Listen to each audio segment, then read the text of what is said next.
Okay.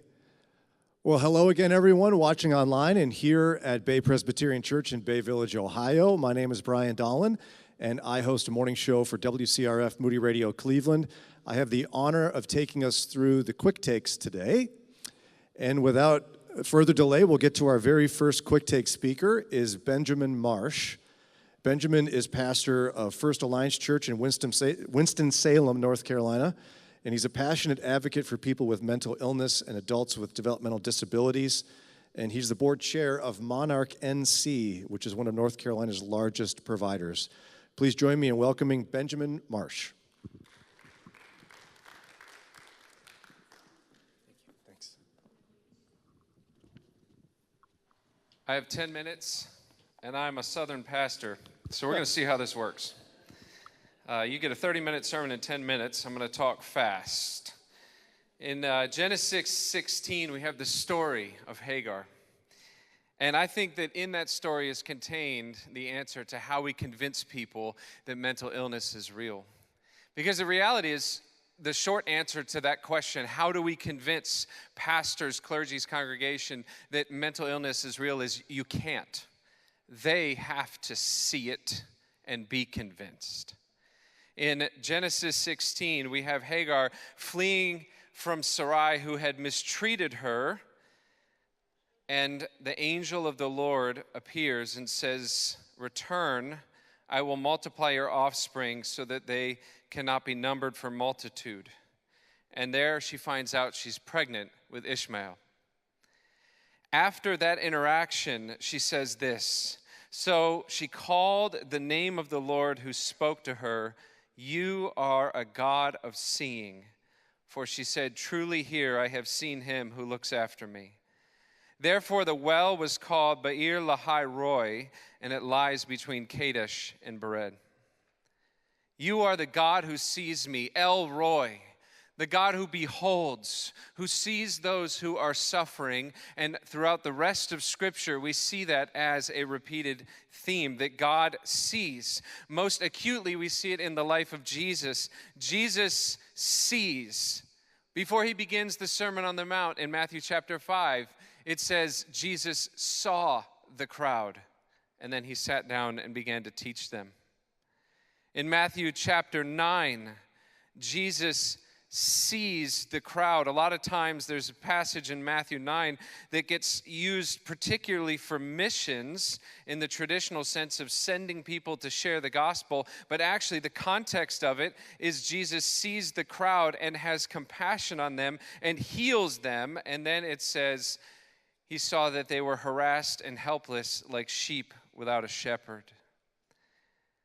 He sees the sick. Before he ever feeds the 5,000, they are gathered. Why? Because he saw their sickness and he healed them.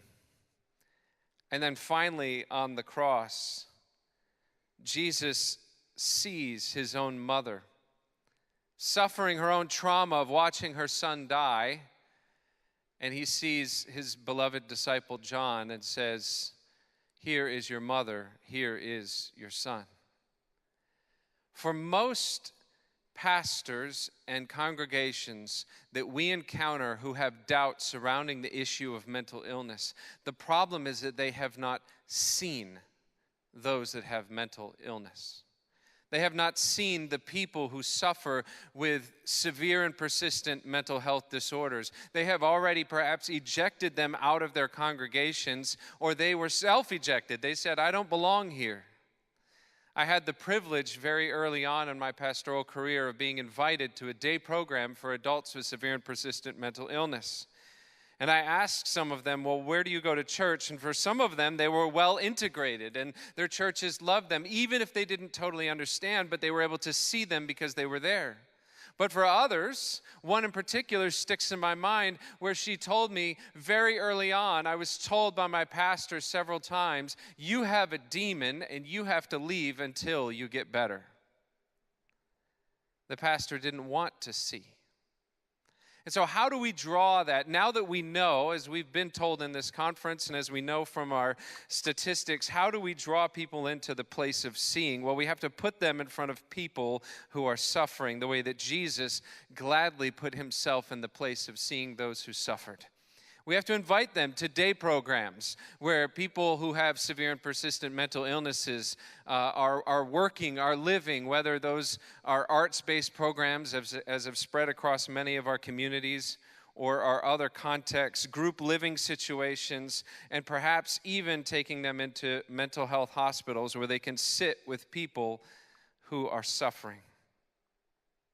But if we can't get them to the place of seeing, they will never be changed. No matter how many times you hit them over the head with the Bible, and believe me, that's an easy temptation when you deal with the reluctant, until they have laid their own eyes on those that are suffering and realize the depths of the sorrow, they cannot change their mind.